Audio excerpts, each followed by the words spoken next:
Hello everyone, welcome back to the channel. In this video, I'm gonna create a quick in-depth comparison review about these two business automation platform, which is Quicken and NetSuite. So to get started about these two platforms, we decide which of these platforms will be a best choice business automation tools for you in 2025.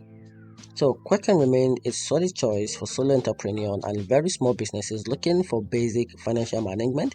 It's known for its personal financial features like budgeting, bills tracking, investment monitoring, and its business edition include invoicing and a simple income expense tracking. Quicken is easy to use and relatively affordable, making it a good fit for freelancers or home-based business that don't need advanced tools.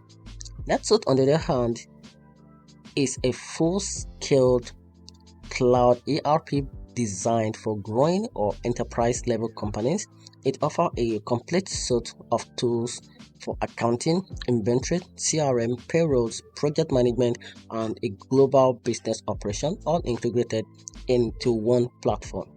These tools serve a completely different business need. Quicken is great for simplicity and cost effectiveness, but it is not designed to scale or manage complex operations.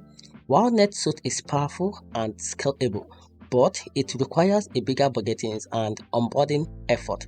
And here's a overall conclusion about these two platforms. So choose Quicken if you are a solo business owner looking for a straightforward way to manage finances. And on the other hand, you can choose NetSuite if you need a comprehensive enterprise level system to run all aspects of growing your business. And that's it. Hope you find the review a little bit helpful. If you did, turn on the notification button and subscribe for more. Thanks.